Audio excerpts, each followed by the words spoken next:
Imagine this for a moment. A black wall of water rises in the North Atlantic. The wind is screaming. The sky has gone dark. A ship disappears into the valley of a wave, so deep it looks like the sea is trying to bury it alive. Then the wave lifts. One vessel bends, climbs, and comes back out. It survives. But another ship, bigger, taller, and far more advanced, rolls too hard, catches too much wind, takes too much force, and never recovers. That is the mystery.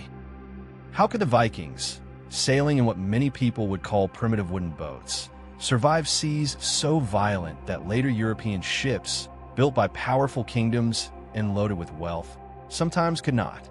It sounds backward. It sounds almost unfair. We are taught to think history moves in a straight line, that newer means better, bigger means stronger, and more expensive means safer. But the sea has never cared about human pride. Out there, in cold, northern water, the wrong design can become a coffin, no matter how impressive it looks in port. And that is what makes the Viking ship story so fascinating. This is not just a story about wooden sails. It is a story about survival, about understanding nature better than your enemy, about how a ship that looked simple was hiding one of the smartest designs the medieval world ever saw. Because when a 50-foot wave comes for you, beauty does not matter. Status does not matter. Even firepower does not matter. What matters is one thing only. Can your ship live through the next minute? To understand why Viking ships could do that, you first have to understand the sea they were built for. The waters around Scandinavia were not forgiving. These were not soft, sunny trade routes across calm, inland seas. This was a world of jagged coasts, freezing spray, hidden rocks, violent wind shifts, and open stretches of ocean that could turn savage in hours. The North Sea and the North Atlantic were like moving battlefields. Sailors faced steep waves, brutal crosswinds, and storms that could rip confidence out of a crew faster than any enemy ever could. The Vikings did not get to choose an easy environment. They were born into a hard one. And that matters, because harsh environments force honest design. If your ship is wrong, the sea tells you fast. There is no room for fantasy. No room for decoration pretending to be strength. A bad idea sinks. A good idea survives. Generation after generation, the Vikings kept learning from one of the cruelest teachers on Earth. What emerged from that lesson was not a clumsy raft. It was not a crude canoe with a sail. It was a machine shaped by pressure, by danger, and by experience. A vessel that could raid a river in one season, cross open ocean in another, land on a beach, and leave before slower powers even understood what had happened. And yet, to the modern eye, Viking ships can look underwhelming. They are narrow, open, low to the water. They do not tower over the sea. They do not look like floating fortresses. They do not have the massive height or heavy presence of later European warships. If you put a Viking longship beside a grand galleon in a painting, many people would assume the galleon is the superior vessel without even thinking twice. That assumption is exactly where the surprise begins. Because the very features that made Viking ships look less powerful were often the features that made them safer in violent water. Take the height, for example. A Viking ship rode low. That meant less surface for the wind to grab. In a storm, that matters more than most people realize. A tall ship may look majestic in calm weather, but height can become a liability when huge gusts slam into the hull and superstructure. More height means more wind resistance, more leverage, more chances for the sea and air to work together against you. The Viking ship did not challenge the wind with a giant wall. It presented less target. It kept a lower profile, and in the north, that could mean the difference between surviving a storm and being flipped into disaster. Then there was the weight. Viking ships were relatively light. That sounds like weakness, but in rough water, lighter is not always worse. A lighter ship can respond faster. It can rise and fall more freely with the waves instead of crashing into them with the stubborn force of a heavy, floating building. It can be handled more quickly. It can be dragged ashore. It can enter shallow rivers. It can escape places where deeper, heavier ships would be trapped or shattered. The Vikings were not building monuments. They were building tools. And tools built for survival often look less glamorous than tools built for prestige. But the real secret went deeper than low profiles and lighter weight. It was hidden in the very skin of the ship. Viking ships used what is called clinker construction. Their wooden planks overlapped one another, like layers, instead of being laid edge to edge in a rigid flat shell. That detail might sound technical, but its effect was profound. It gave the hull a certain flexibility, not weakness, flexibility, and that flexibility was genius. When a rigid structure is hit by repeated force, something eventually has to give. Stress builds, cracks form, joints suffer, but a ship with a more flexible hull can absorb and distribute some of that punishment. It can move with the sea instead of trying to stand against every blow like a stone tower in the surf. That is one of the deepest lessons in this whole story. In dangerous water, the strongest thing is not always the stiffest thing. Sometimes survival belongs to what can bend. And Viking ships could bend, not in a way that made them collapse, but in a way that let them live. They could twist slightly with the rhythm of the waves. They could absorb shock. They behaved less like stubborn floating castles and more like living creatures responding to motion. Now, compare that to the image of the later European galleon. The galleon was designed for a different world and a different purpose. It was built in an age of expanding empires, global trade, naval warfare, and prestige at sea. It had to carry cargo, soldiers, cannons, provisions, and often the pride of a kingdom. It needed range. It needed presence. It needed the ability to project power. And so it grew upward and outward. Galleons often had high fore and aft castles, multiple decks, heavy loads, and a lot of top weight. In calm or moderate conditions, that could serve their mission well enough. But in extreme conditions, especially when struck by brutal seas, those same traits could become dangerous. This is where human psychology enters the story. Kings and empires often want ships that look powerful. Merchants want ships that carry more. Admirals want ships that intimidate. But the sea rewards something else entirely. It rewards balance, stability, adaptation. It rewards respect. A ship that impresses a crowd on shore may still be a poor ship in a storm. And some galleons paid for that with their lives. Now, to be clear, not every galleon was doomed, and not every Viking ship was invincible. The point is not that Viking ships were magically unsinkable. They were not. The sea killed Vikings too.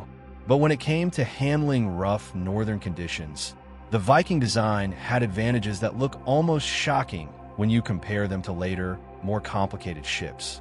And one of the biggest advantages was how those ships met a wave. A massive wave is not just water. It is force, timing, direction, momentum, and impact. A ship must climb it, crest it, descend it, and prepare instantly for the next one. If a ship is too sluggish, too top-heavy, too rigid, or too poorly balanced, that sequence becomes deadly. Viking ships, with their long, narrow hulls, could cut through and ride with the sea in a way that made them agile. They were not trying to overpower the ocean. They were trying to travel through its violence with as little resistance as possible. Their shape let them respond quickly. Their lower weight reduced punishing slams. Their flexible hull reduced stress. Their lower center of profile gave the wind less control over their fate. In simple terms, they behaved well in chaos. That is a rare kind of strength, because real strength is not always about domination. Sometimes it is about recovery, about response, about the ability to take a blow, adjust, and keep moving. The galleon, by contrast, could be a victim of its own ambitions. Heavy artillery meant more weight. High structures meant more instability. Large cargo loads meant deeper draft and slower reactions. Huge sails and towering bodies could become liabilities when the weather turned savage. Once a large ship lost control in powerful seas, the problem could grow quickly. Rolling could worsen. Water could come aboard. Steering could fail. The very size that seemed reassuring could become a trap. And there is something emotionally powerful in that contrast. The Vikings, who had less wealth, fewer resources, and less political prestige than the great empires that came later, ended up producing a ship design that was in some ways more honest, more stripped down, more directly connected to reality. They built for function first. That meant no wasted height, no needed as buck, no illusion that the sea could be bullied. Every choice had a purpose. The hull had to move fast. The draft had to be shallow. The ship had to survive surf, rivers, and open water.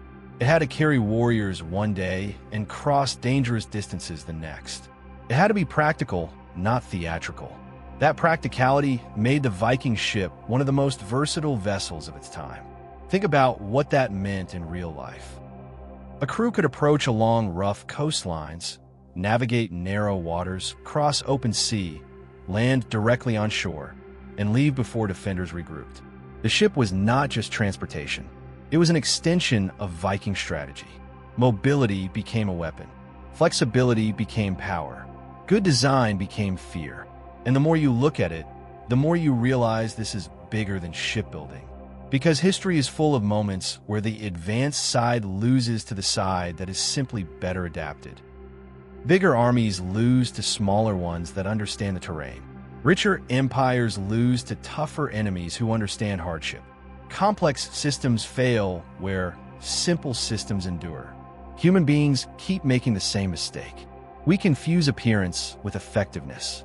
The galleon looked like power. The Viking ship looked like utility. But in violent water, utility can beat power. Adaptation can beat grandeur. And humility can beat pride. There is also another reason Viking ships succeeded. The people using them expected hardship. Viking sailors were not building floating comfort. They did not expect the ship to shelter them from reality. They expected exposure, cold, risk. They lived closer to the sea's violence, and their ships reflected that mindset. The vessel was not there to create luxury. It was there to help them endure. That mentality matters more than most people think. Design always reveals values. What a society builds tells you what it fears, what it prioritizes, and what it assumes. The Vikings assumed the world was dangerous, so they built for danger. Later powers often built for cargo, prestige, firepower, and imperial expansion. Those are not foolish goals, but they can pull design away from pure survival. And the sea notices. When storms hit, hidden weaknesses are suddenly no longer hidden. That is why the story still feels so modern. Because it is not just about old ships. It is about life, about business, about nations, about people. We live in a world that often worships size, spectacle, and image. Bigger house, bigger brand, bigger machine, bigger promise. But the Viking ship reminds us of something older and harder and more true. The best design is the one that survives reality, not the one that wins the most admiration before the storm arrives. Not the one that looks strongest from a distance. The one that can take stress, adapt, stay balanced, and keep moving when the world turns violent. That is why the image of a Viking ship surviving a massive wave is so unforgettable. It feels like a symbol, a lesson carved in wood and salt water. It tells us that resilience can look humble. It tells us that flexibility is not weakness. It tells us that sometimes the thing that survives is the thing that was built without arrogance. And maybe that is the deepest reason people are still fascinated by the Vikings. Yes, there's the myth, the raids, the exploration, the warrior image. But underneath all that is something even more compelling. They learned how to live in a hard world. Their ships prove it. They created vessels that match their environment so well that centuries later, we still stop and ask, how do they do that? The answer is not magic. It is not luck. It is not some romantic fantasy about fearless men conquering impossible seas. The answer is design shaped by truth. The Vikings built ships that respected the ocean. They built low, light, flexible hulls that could move with the waves instead of challenging every force head-on. They built for rough coasts, open crossings, quick landings, and sudden danger. Meanwhile, some later European ships were asked to be floating fortresses, cargo carriers, symbols of empire, and engines of war all at once. And sometimes, under the worst conditions, that burden was too much. So when a 50-foot wave came, the outcome was not random. The Viking ship survived because it had been shaped by a people who knew what the sea could do. The galleon, in the wrong moment and the wrong conditions, could fail because it carried more than weight. It carried assumptions. It carried pride. It carried the belief that bigger meant better. Out in the open ocean, that belief can sink fast. And that is why this story matters. Because whether you're building a ship, a life, a business, or a nation, the principle stays the same. If you build only for appearance, reality will expose you.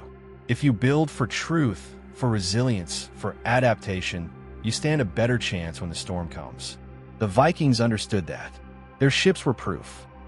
They were not the tallest ships, not the most decorated, not the most luxurious, but they were among the smartest. And in dangerous water, smart beats proud more often than proud wants to admit. So the next time you see a Viking longship slicing across a dark sea in a painting or a film, do not mistake its simplicity for weakness. That narrow wooden hull was carrying one of the greatest survival designs of the medieval age. It was built to move, to bend, to endure, and to come home from waters that terrified other sailors. And maybe that is the final twist in the whole mystery. The Vikings did not survive giant waves because they were reckless enough to challenge nature. They survived because they were wise enough to listen to it. If you enjoyed this video, subscribe, because there are many more Viking secrets that still surprise modern minds, from the technology they used to the survival skills that made them so dangerous.